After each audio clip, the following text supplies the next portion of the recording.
because the life I already have for myself is so full and rich and exciting that I am only interested in bringing someone into all of this if you add something to it. So you're not competing with other men that I may or may not be dating. You are competing against my current life and whether or not I can see you in it. Dude, where are you? Pick up your phone. I'm going to a slumber party tonight, and you're obviously invited, so call me back. Okay, love you. Bye.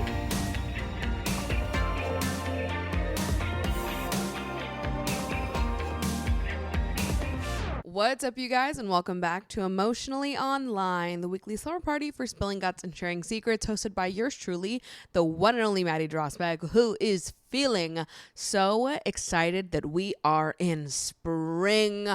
Okay, spring is here. I'm ready for rooftop rosé, peaches with a little bit of goat cheese, almonds, a drizzle of honey. Okay, pear and arugula salads.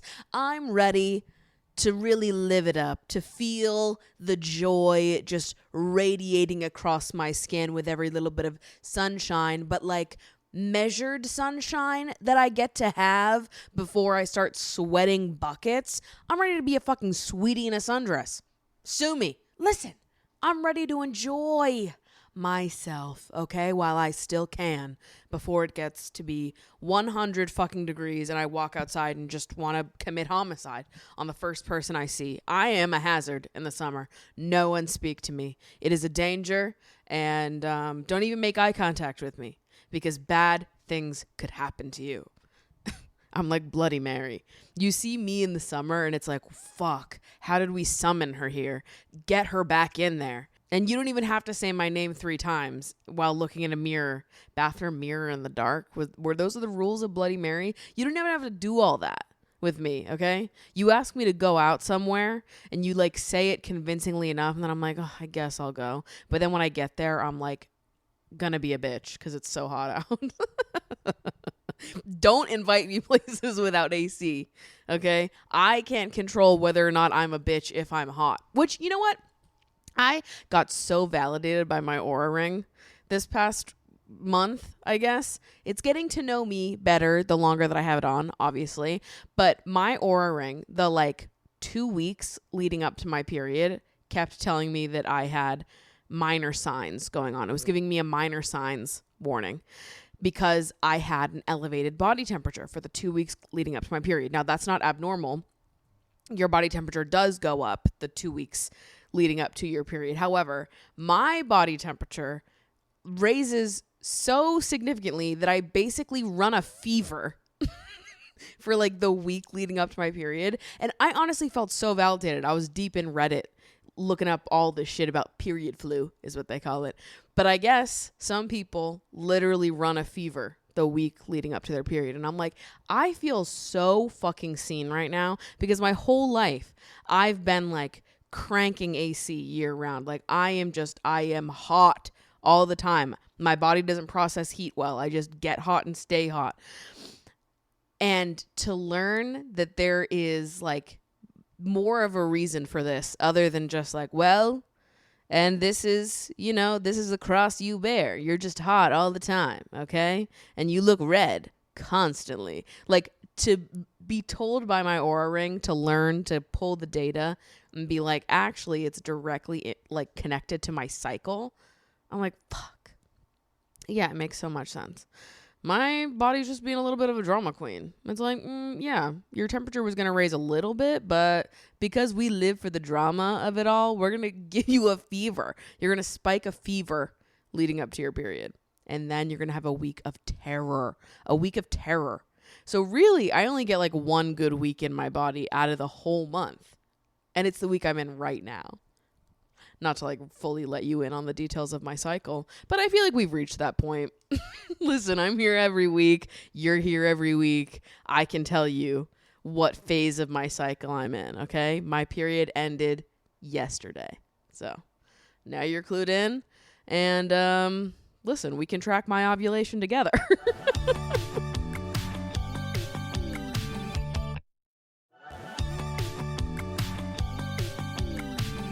adding in a little video clip from my visual lover girls because Bewildered is asleep on the heating pad at my feet right now, and he is just looking so cute. Oh, look at those beans. Look at the beans, you guys. Oh, he's just so cute. How precious is this guy? So a couple weeks ago, I got really into Love on the Spectrum. Literally binged all 3 seasons of the series in the span of like a week and a half, 2 weeks, because I was so fucking into it. And it is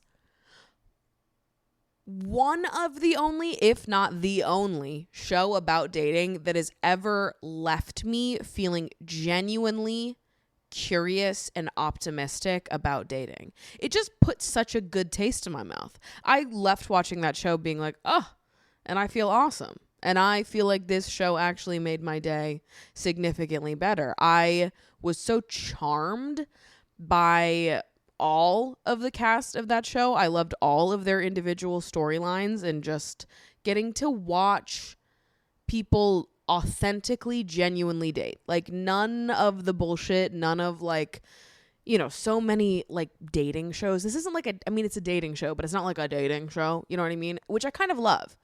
And I feel like Love on the Spectrum should be proof that like people want to see real people date rather than like these like superficial, primed for reality TV kind of people date. I was so charmed getting to see real people date and go through the whole process. And I was so struck by how direct and straightforward and compassionate they were to each other and to themselves. Like, I just loved all 3 seasons of Love on the Spectrum. I was truly, deeply in it, sucked in, got in there, watched the whole thing, loved every second of it. And I'm so serious when I say that by the time I reached the end of the most recent season, I felt so infused with optimism that I think I was like, okay, I feel genuinely curious and interested in dating for the first time in like a minute. Obviously, it wasn't all Love on the Spectrum. I feel like my therapist and I have been getting in there. Okay, me and Olive, we get in there and we go to town every Wednesday, baby. Okay, 10 a.m. bright and early. I wake up and I say, you know what I need to do? Unlock all of these traumas. We're busting down the doors. Me and Olive, 10 a.m. on a Wednesday. I love being a morning person, okay? I love waking up and getting right into it, ripping off the Band-Aid of this day, seizing the day, if you will. Arise and seize the day. Open the gate and seize the day. Don't be afraid and don't delay. Okay, well, that was a compulsive theater kid outburst that you just witnessed, and I'm so sorry you had to be there for that. Anyways, I feel like we've just been really unblocked, and by we I mean me. I have been very unblocked recently. We've been busting down doors.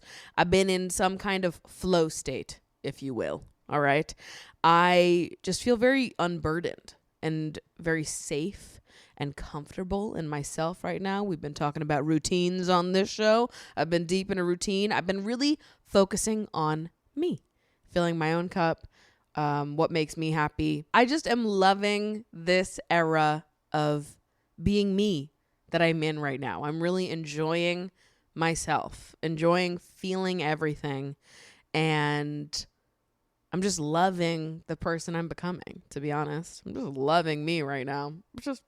Have you checked this girl out, okay? What the fuck is she up to? I kind of am loving her vibe right now. So I think to be in this more safe and secure place just allowed me to really feel curious about dating when I was charmed by Love on the Spectrum. And as like a recap, just to like catch us all up to speed here, my dating life has been nothing for the last little bit here. All right. Obviously, for the last year and a half, I've been very intentionally single and not dating, trying to heal from heartbreak, move on at my own speed, and just sort of, you know, take whatever time that I needed to really process that ending and feel like it was confidently over for me. The last time I went on a first date was 2 years ago. And it was literally, I went on one first date 2 years ago and immediately shut it down because I was catching feelings for my friend. And then we all know how that went. And then before that, like the last time I went on multiple dates with any person, that was 3 years ago. So the person I am right now and the person I was 3 years ago are two totally different people. Like night and fucking day, two totally different people. And about 7 months ago, I made a video on my YouTube channel titled The Death of Dating Apps, which is a great video. I actually rewatched it this morning to be like, what did I say in this video? Because I would like to reacquaint myself, watch the whole thing and was like, she was eating when she said all that. Like, you know what? And I love when I have these realizations about myself, but sometimes I will go back and watch an old video of mine and be like, and she ate with that. Sometimes I'll give a piece of advice in an old video and I'll be like, thank you so much for saying that, queen. Like I oftentimes am like, she's spitting. And then I go back 4 years later and I'm like, oh, fuck. And I needed to hear that advice. Like my old self will speak to my present self so constantly. You have no idea. Life is a circle, babe. Okay. It's a big round circle. But obviously in this video, I talk about all of my various critiques of dating apps and why I am not on them anymore. And yeah, after rewatching this morning, I can confidently say I stand by every single part of what I said in that video. But there is one point that I want to expand upon because I think my opinion has shifted a little bit. So let's recap my own relationship with dating apps and sort of how we've arrived at the place we are. I think a lot of what I'm about to say to you is not going to be surprising. I think that the relationship that I have had with dating apps is not uncommon. I think a lot of people have this relationship with dating apps. I think this is the common relationship you have with dating apps. So this is not groundbreaking stuff, but like let's lay it all out there on the table so we can really dive into this and dissect it all together. Okay. This is what I feel like when we get into these conversations on the pod. I just picture us all at a big long table standing up, hunched over. Basically, I mean, I guess this is like the vibe when you do like a massive 2,000 piece puzzle and you're all hunched over the table looking at the pile of pieces and you're like, all right, team, let's dive in there. You get this side, you get this side. Let's sort this baby out and make it look good inside our heads. I'm like, that's how I feel when we dive into this shit on the pod. I'm like, we're going to start with a lot of things, but just hear me out. Hear me out because things are going to start clicking and it's really going to all come together for us. Don't you worry, guys. We will get there. Dating app fatigue. I feel like having been on the apps from age 18 to however the fuck old I was when I stopped being on the apps 2 years ago, I guess, let's call it. So 18 to 26, I was on dating apps pretty regularly. Obviously, I took time off of dating apps at many points in time during those 8 years. I did my full year of no dating within those 8 years. I was on and off, but pretty consistently on over the course of 8 years of my life. And over the course of those 8 years, I found myself being frustrated about the apps for the same reason over and over and over again, which is just that a lot of people on the apps are not emotionally available, even when they claim that they are. Listen, avoidance love dating apps, okay? They can log on, get their little dose of validation, cosplay like they're ready for a relationship, and then when things get too real, when you get too vulnerable, when you let your big feelings be known, suddenly it's thrown back in your face like, whoa, this is fucking a lot right now. What the fuck? Yeah, we've been going on dates consistently for months now, and like, you like me? That's so fucked up and weird. Like, I was getting so tired of behaving super fucking normal, taking it real normal person style and feeling like a freak about it because I was coming into contact with so many avoidance and deeply emotionally unavailable people. All right. And I won't say that I'm completely innocent there. I think at that time, particularly in college, there was probably a part of me that was drawn to people who only gave me a fraction of what it is that I wanted. There's some part of that chase that I probably liked at that time, or I felt like it's what I deserved. I felt that I needed to fight for people's attention. I'm not going to say that I just randomly happened upon a ton of people who were like that, though I do think the pool probably pulls in their favor. I will also say that I think there was a part of me that was attracted to people like that at that time because of where my self-esteem was. I contain multitudes, baby. Okay. There's so much of me. And the other part of why I really didn't like the apps was the constant objectification and disrespect that comes from being on them, whether it is entirely virtually, that this objectification and disrespect is happening, or if we're taking it offline, the ways in which people come onto you or maybe feel entitled to your sexuality because you went out on a date with them. And that's not exclusive to dating apps, though I do think that kind of attitude does run rampant on them because, as we know, these dating apps are more so hookup apps than anything else, as shown by the data. Okay, it's a 50-50 split according to Forbes, the amount of people that use those dating apps for dating versus for hookups. So you can't really call them a dating app because 50% of its user base is not looking to date. So that was part one of just feeling like there was a lot of dating app fatigue happening. I had a lot of frustrations about being on the apps in general. And then there's like the larger part of it, which is the pressure to be on the apps, or off the apps, and to be like, treating dating like it's a side gig, and you're like have to be totally fucking locked in to be on pursuit of a partner at all times. And I just don't like that. I don't like when so much of my attention is focused on like the search for love. I don't like how apps have gamified the search for love. I think it's bad, especially because the apps don't necessarily care about actually finding you love or making you a match. They care about giving you little crumbs of hope so that you will stay on the app for longer so they can make more money off of you and maybe even convince you to buy the premium subscription where they promise you more matches, better matches, higher chance at finding that thing we all want, which is this, one true love, this romance that sweeps you off your feet. It's like they're playing into this very vulnerable and honest part of you, and they don't really intend to find you love and get you off the app because their whole business model is fucked if they're successfully doing that, to be honest with you. I hate swipe culture. I hate picturing people just constantly on their phones every day, swiping through a stack of people, sorting them into hot or not, and just continuing to be in that habit every single day. I don't think that is helpful to actually finding yourself love, finding that right connection for you. I don't think it's helpful. I think that swipe culture is exhausting and it feels bad in our bodies. I think that a lot of us do feel that way, but we still go on dating apps. We still use dating apps because, one, it's really hard to meet people. Two, it's really hard to meet people that are single and looking for a relationship. And dating apps are a very useful tool in many ways to many groups of people. I know that I have, and I'm sure I've mentioned this before, but when I was on dating apps, I definitely felt like it gave me a boost of confidence that I didn't have in real life.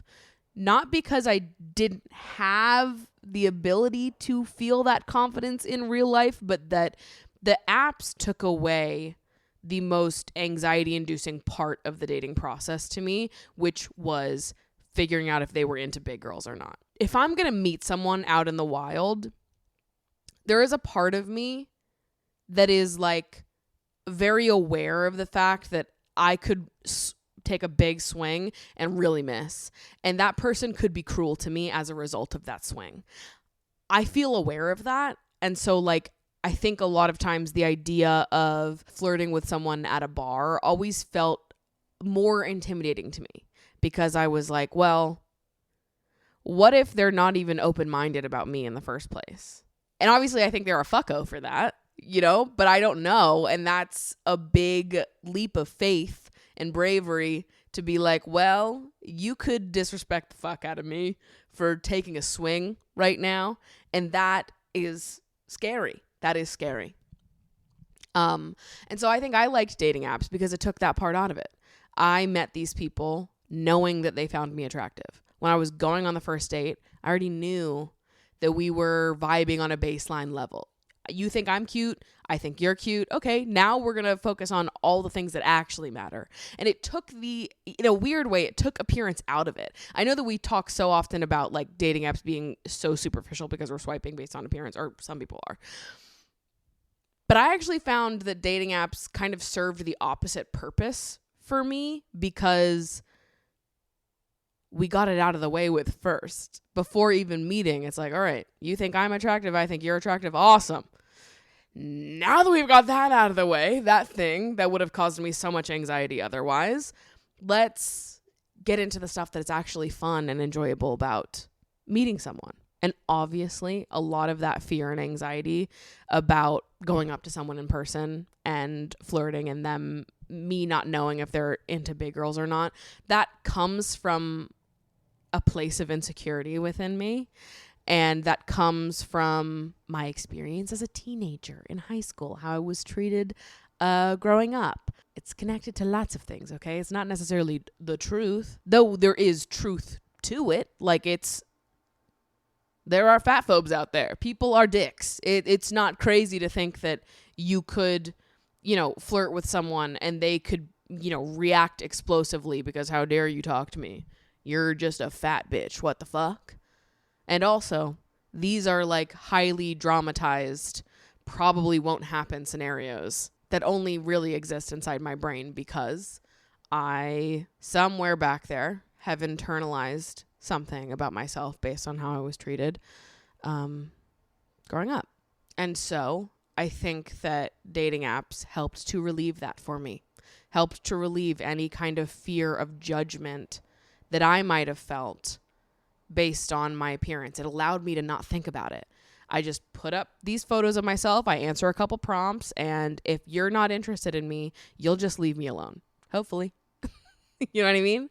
And if you are interested in me, we'll go on a beautiful, wonderful date and actually get to know each other as people. There was something about that part of dating apps that I actually liked. It was an anxiety reliever to me in that way. I can see the value in dating apps and also deliver some much needed criticism at times. Famously, the only dating app that I ever liked, that I was ever on for long periods of time, was Hinge. Still to this day, I think that Hinge is the only dating app worth being on.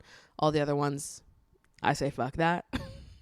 And in this Death of Dating Apps video, at 17:44 exactly, if you're looking for that timestamp, I say, and I quote, "It feels like a big thing to say like, oh, I'm never going to go on dating apps ever again, but I don't foresee a time where I'll feel differently.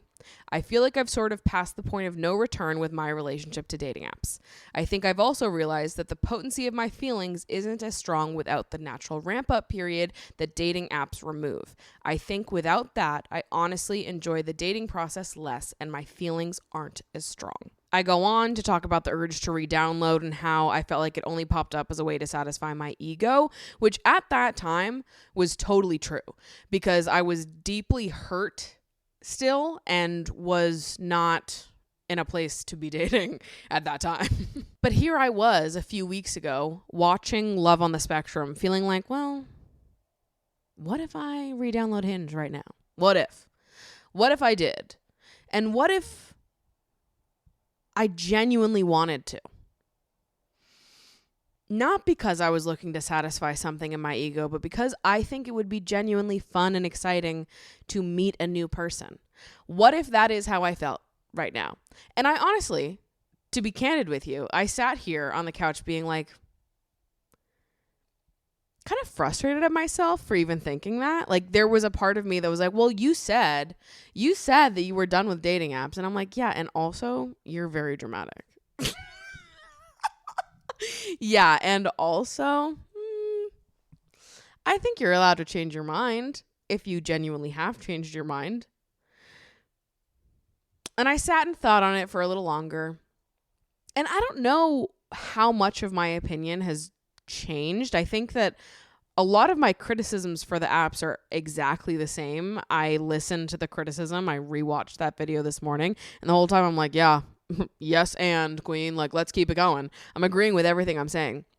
I think maybe The only major difference is that the conclusion that I'm coming to as a result of the criticism is a little bit different. I don't want to be constantly on them. I don't want to be deep in swipe culture. I don't want to experience romance as something I need to be constantly locked into or out of. I'm on the apps. I'm off the apps. I'm dating. I'm not dating. Like, it's all in, all out, which I've talked about before. Like this idea of like, oh, are you dating right now? And being like, well, what does that mean? Are you just asking me if I'm on the apps or off the apps? Like, I don't like this on, off, black, white, yes, no perspective on dating at all. I don't like it. The apps want to lure you in and keep you there forever, which is why I think you have to use them against their intended purpose. Though I'm sure you've already assumed it, I did re-download Hinge. I downloaded Hinge, matched with a few people, set up dates immediately, and then paused my profile. I went in, I collected a few single bachelors, and then I got the fuck out of there. I basically just used it as a discovery platform for 48 hours to find single, emotionally available, allegedly, people in my area, and then just made plans to go out and actually meet them. I don't want a pen pal. I have no interest in sitting here and swiping and making being active on a dating app a part of my daily routine. Zero interest in it. I want to get out there and meet people. So to use a dating app as a way to just literally find the people, search and discovery, pluck up a few of them, set up those dates, and then fuck off, I actually think that is a winning strategy. I genuinely think there is something to be said about using the apps incorrectly. I don't think that any of us were ever supposed to be like constantly available, constantly in pursuit of dating and love, and on this constant daily like swipe grind, going through hundreds, maybe even thousands of people in your city, sorting them into piles of hot and not. I think that dating apps can be a useful tool if we use them as that. Rather than living on the apps, what if we literally just used them as a like discovery platform? Get a couple matches, set up a couple dates, get fucking out there. Get off your fucking phone. I've always been the type of person that like I don't want to sit and chit chat via my phone. I just want to match with someone. Okay, you're cute, I'm cute, looks like we have some similar interests. Let's just get out there and meet. I have no interest in sitting and talking to someone on a fucking phone. Don't text me. Don't do anything to me. I don't want to speak to you via my phone. I want to see you face to face and just figure out if we have enough in common. So by default, that was already what I was doing on the apps. I was never sitting and talking to people for long periods of time. It was like we matched, we set a time and we go meet up. And if that's not happening, I'm unmatching you. Like I don't want a pen pal. I don't want someone to just like talk to me digitally and flirt with me. Okay. I've got enough reply guys in my DMs. I'm not looking for that. I don't need more of you. I'm looking for people in my area that are actually down to go on a date and see if there's a connection there. So I made a Hinge account for 48 hours, matched with a few people, set up those dates, paused my profile so I can't be shown to new people. This to me just makes so much more sense as a way to use dating apps against the way that they want you to use them, because they want to reel you in and get you to stay there, spend money on the premium features, do all that. To use it totally against what the apps are pushing for you to use it for, to literally activate your profile, be on there for 48 hours while they're pushing you all of your best matches in hopes that you'll stay. You're just going to take those best matches, set up dates, and then fuck off. Search and discovery, baby. Okay? That is it. I'm looking for single, emotionally available people in my area that I have a couple things in common with. And I'm looking to just get out there on a date with you, meet you in real life, see if we have a connection, just flirt and have fun and enjoy the excitement of getting to know someone new, of being, able to introduce yourself to someone new and just enjoy getting to know another person. It is fun. Dating is fun. Listen, I've always been a woman who said I love a first date. I do. I love a first date. I love a little flirt. I love getting to know someone, starting from square one and being like, we have decades to catch each other up on. How exciting is that? When you feel like there's a spark, that even more exciting. You know what I mean? Like, it's just fun. It is fun to meet new people and see what the vibes are. And if I can utilize dating apps as a way to find those people without engaging in swipe culture or being constantly available on the apps, because now it's like, I'm not on the apps. I'm already gone. I was there for 48 hours and I left, babe. Okay. It was a pit stop.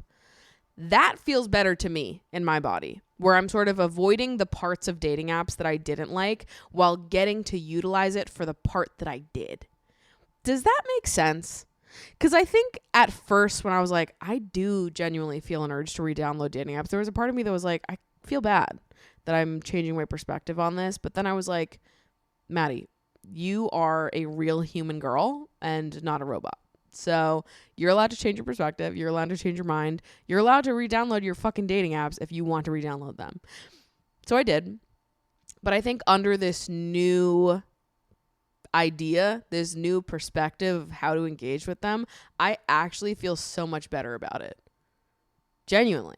So anyways, obviously my feelings on dating apps are incredibly complicated, as most of us are, probably. I don't want a roster or a constantly, revolving list of people that's just being replenished, one in, one out. Like, that's not what I want. I want to meet someone cool, get to know them, allow a slow burn thing to emerge, if that is what makes sense, and just let it grow organically. And if I meet that person through a dating app, I'm okay with that. And I am okay with that because I'm not engaging with the app in the way that the app wants me to. And that gives me a lot of freedom from all this nonsense. I'm scamming Hinge, basically, is what I'm saying. I am hacking them. Okay, yes. Me hacking Hinge. Hacking it. And like, to be honest, guys, I am really excited to date as the version of me that exists right now.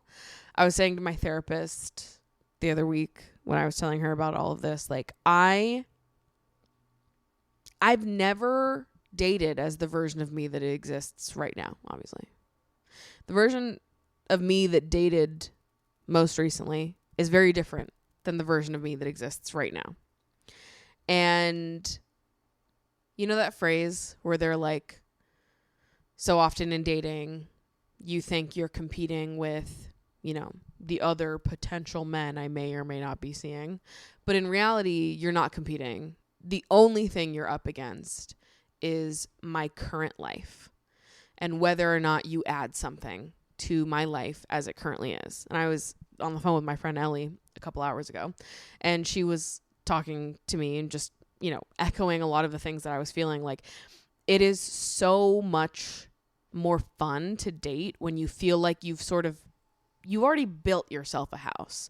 You've built yourself a life. You have something safe and secure, your feet firmly fucking planted. To get to date when you're in a place like that, where it's genuinely like the bar is so high, because the life I already have for myself is so full and rich and exciting that I am only interested in bringing someone into all of this if you add something to it. So you're not competing with other men that I may or may not be dating. You are competing against my current life and whether or not I can see you in it.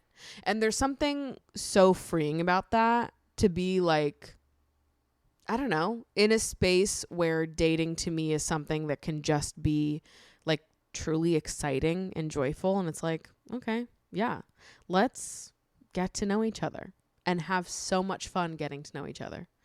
And this working or not working is actually no skin off my back, because my life is already incredible. I'm not what did Ellie say on the phone? Ellie was like, it's so different when you're a little bit younger and you're dating and you're looking for someone to build with versus now dating a little bit older, feeling like, well, I've already built myself a life. I already have something built here, you know? It's so different to be dating when you have something built. Me 3 years ago was coming off the heels of my year of no dating. My year of no dating to me was like, that is when the foundation was laid. The bricks were starting to come in for the house that I have built since then. So it's like 3 years ago, me was in the process of building. And now I just feel, I'm a little bit older, a little bit more content with myself, a little bit more secure in my life and what I bring to the table and what I'm looking for in the life I currently have. I'm more satisfied. I'm just a little bit more of everything that I was 3 years ago. Does that mean everything is perfect? No, absolutely not. Does that mean that I am somehow above the insecurities and things that I've struggled with in dating in the past? No, I'm sure those things will come up for me again.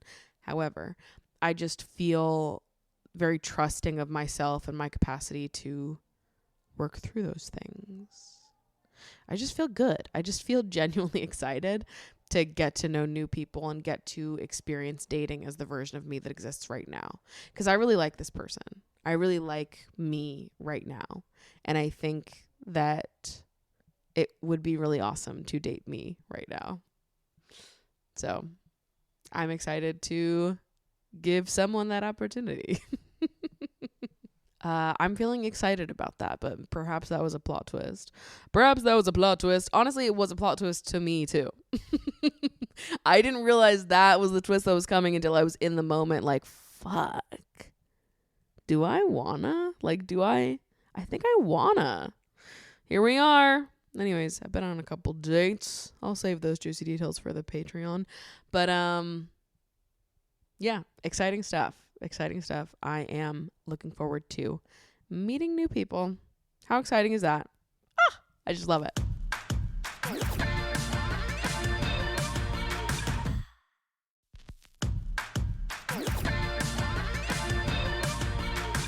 All right, let's dive into some audience submissions, people. Hey, Maddie, I submitted the falling out of love with your significant other / being okay without them submission on your episode with Robbie. First of all, I'd like to thank you for featuring my submission and for your wonderful advice. Y'all definitely gave me a lot to think about. But what you said specifically about the I'd be okay if they weren't in my life thing really struck me because I have felt that way about every single long-term partner I've ever had. So now you've got me contemplating if I've ever been in love at all because I have always felt like my partners added joy to my life, but not that my life would be joyless without them. I guess this is not a normal feeling in serious relationships, so have I never truly been in love or is something wrong with me? Maybe I'm just not cut out for long-term relationships. Thanks again. Sincerely, a confused lover girl. So as a recap of this one, obviously you can go back and listen to last week's episode if you want to get the full lore on this one, but this listener submitted a question where they were basically questioning their current relationship for a multitude of reasons. But something that they said in their submission that really stood out to me was they said that they'd be okay if they weren't in their life. They think about not being with their partner and they're just like, okay, that's fine. And that part really stood out to me because I was like, well, that seems like you kind of have your answer. I think if you think about your partner, if you think about the relationship you're currently in and you just think to yourself, yeah, I'd be totally fine if they weren't here. That to me doesn't say, okay, this is the person I want to spend the rest of my life with. However, I think there is a big difference in being like, yeah, I'd be totally fine if this person wasn't in my life versus saying, I love this person so much. They add so much joy to my life. And also, there's so many other parts of my life that I have joy from. Like, all of the joy in my life wouldn't be depleted if this one person wasn't in it. That's a good thing. You know what I mean? Like, one person can't be your everything. You should have multiple, corners of joy in your life. People that you feel connected to and supported by, things that you're excited about, hobbies, passions. You should have many sources of joy in your life. It's not that, your life would be joyless without this person. let's take it out of the context of romantic relationships for a second and think about like with friends, right? Or family members or anybody. Like if I, and I don't even want to imagine this, but if I, for whatever reason, didn't have Ashley in my life, didn't have Morgan in my life, I think about that and I think that would be the worst fucking thing that could ever happen to me. I could not do life without them. I love them so much. I would be heartbroken. Would I survive? At gunpoint. I would have to. I would be forced to. But I would live with an unmeasurable amount of grief. I will survive the grief that comes with relationships ending. I will survive it. But that doesn't mean that I want to. You know what I mean? Like, I don't want to know a life without my sister. I don't want to know what this life would be like without her. I don't want to know what this life would be like without Ashley. These are two people that will be in my life forever. Ashley and I will be friends forever. My sister and I, we are tied for life, okay? That's my fucking girl. There is no universe where I would be okay without either of them. I would live with an unmeasurable amount of grief without them in my life. So when I point out you saying I'd be okay if they weren't in my life, that's because I don't know that that's something you say about someone that you want to spend the rest of your life with. Obviously, you have joy in other places in your life. Obviously, this person isn't the only source of joy in your life. But I think when someone is really significant to you, the idea of losing them brings up feelings of grief. And it's like, oh my God, I don't want to lose this relationship. I don't want to break up. I don't want, this thing to end because I love them so much and I picture forever with them. When you picture forever with someone, whether it is a relationship, a friendship, whoever it is, if you are in it with someone, I think the idea of losing them isn't something that you would be okay with. I think that it would just feel like an insurmountable amount of grief. And listen, you can totally have different feelings about this than I do, but when I think about marriage and being with someone forever, I want that to be someone that I love at the same level that I love my best friend, my sister, my parents, my fucking pets. You know what I mean? I want to be with someone that I genuinely want forever with, that I look at and am so deeply excited and eager to spend the rest of my life with. I don't want to look at the person that I'm planning on spending decades of my life with and think to myself, I'd be okay if this ended somehow. I'd be okay if, if they weren't in my life, I'd be totally fine with that. Like, I would survive it. I would get through it, but that's not something that I would hope for. You know what I mean? I've got so many other amazing, wonderful things in my life. All of my joy isn't dependent on this one person, but they are significant to me. And I love them a lot. And I love them so much to see forever with them. So no, I won't be okay if this thing ends. That would be incredibly heartbreaking. It would change the trajectory of my life in many ways. I wouldn't be okay. I would survive it, but I would not be okay.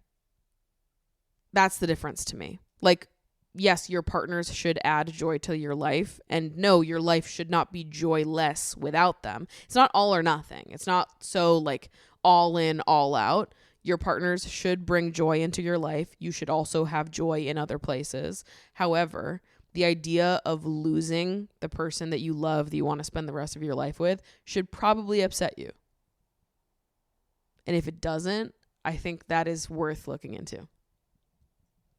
So that's how I would expand on that. But good question. Thanks for asking for clarity there. Curious about your personal opinion on polyamory. Have/would you try it? This has been a theoretical discussion for me and my partner. We'd only want to do it one day if we're both completely on board. But some of the values in polyamory could serve as a guiding North Star for us. Love ya. Listen, I am as monogamous as they come. Yes, sir. Yes, sir. I really am so deeply monogamous when I tell you there has not been one moment in my life where I've been like, polyamory, let's think about it. No, it's not for me. I am a monogamous woman. Yeah. When I tell you there's been not one point in time in my entire life where I've been like, maybe polyamory's for me.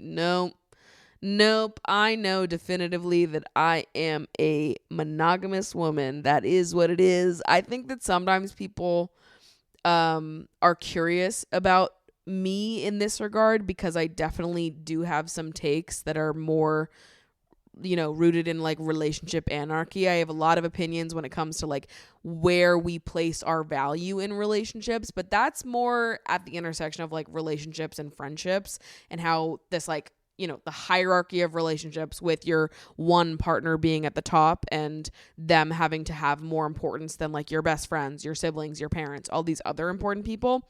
I have a lot of criticism for that. I don't like that at all. But I think when people hear my takes about that, they start to think like, oh, okay, we got a little relationship anarchist over here. So you're into polyamory. And I'm like, no. Nope. Lost me there. Totally not on board for that. I am only interested in having one romantic partner, one sexual partner, one person in that regard. That's all that I want.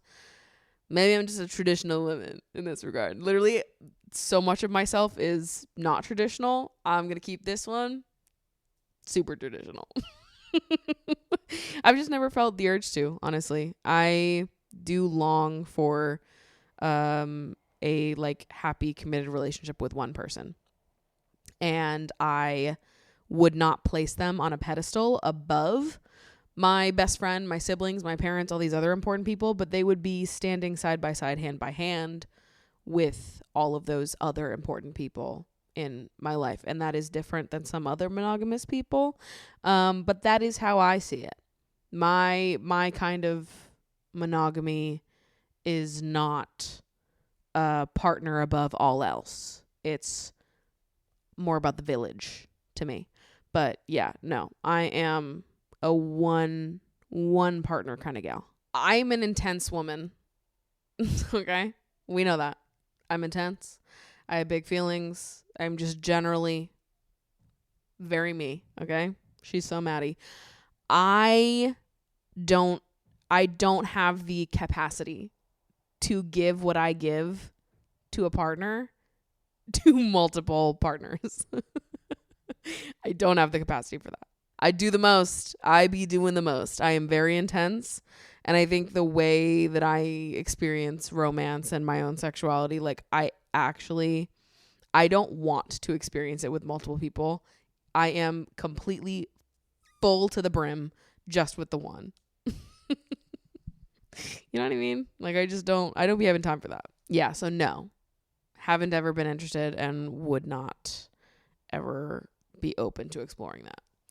Sorry to anyone that wanted to explore polyamory with me.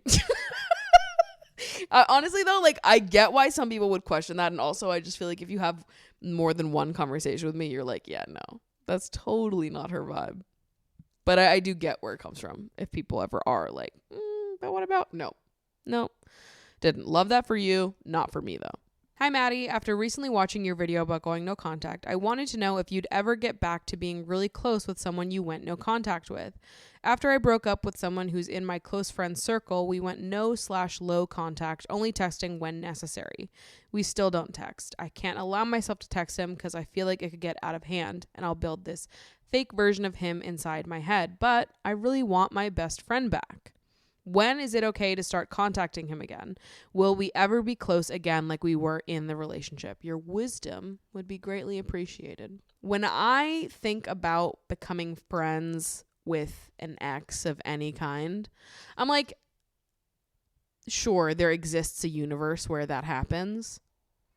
I don't know if we'll ever actually step into that universe. It's a possibility, though. You know? Like, I'm definitely on good terms with many people that I used to be involved with in a very lighthearted way. If I see them at some kind of event, if we have a mutual friend that plans something and we're both there, we'll talk, we'll have a good time. If they, if something amazing happens to them, I'm going to reach out and congratulate them. Like, I am normal and like friendly with several people that I have been involved with in the past. I wouldn't say I'm like best friends, like close with someone that I used to be involved with. And that's not to say that it couldn't happen.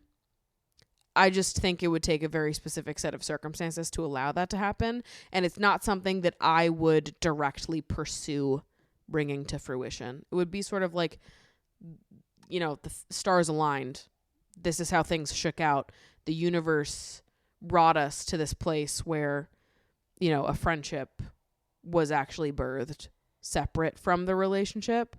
But I wouldn't specifically seek out building a friendship. I think it would be like a friendship occurred between us separately because of some other set of circumstances. But I wouldn't reach out to any of those people and be like, we should be besties. You know what I mean? I'm like, if we're going to step into the universe where I am close friends with an ex, I'm going to let that universe happen upon me organically. I'm not going to summon that into existence myself.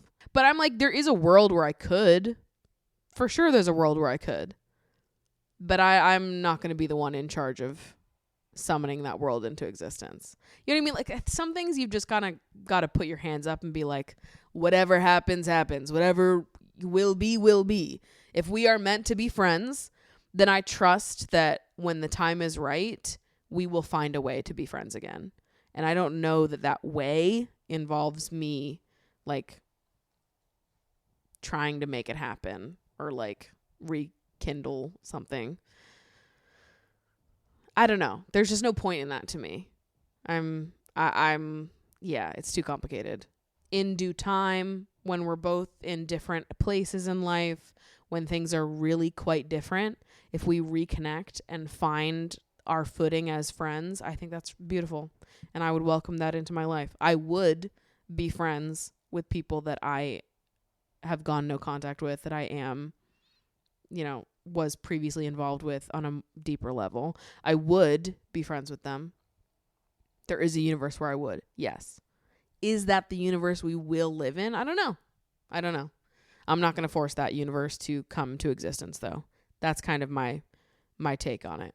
I don't want to be so involved in that. I just want to kind of leave it up to chance and see where the wind takes me. Because I think if I'm getting too involved in it, if there's too much, I don't know, if there's stakes, suddenly I'm like, you sure you're just trying to be friends? You know what I mean? Like I think I would be suspicious of myself if I was like, no, I just want to be their best friend. I'm totally over it. Yes. And I just want to be besties. I think I would look at myself in the mirror and be like, get real. You care about this way too much. With that, I'm going to throw it on over to the post show. We're going to talk a little bit more about dating. I've got some things to talk about. So if you want to join us over on the Patreon for the podcast post show, feel free to come join us. Come join the Discord where we chat all the live long day. I love you guys so much, and I will see you next week's episode. Goodbye.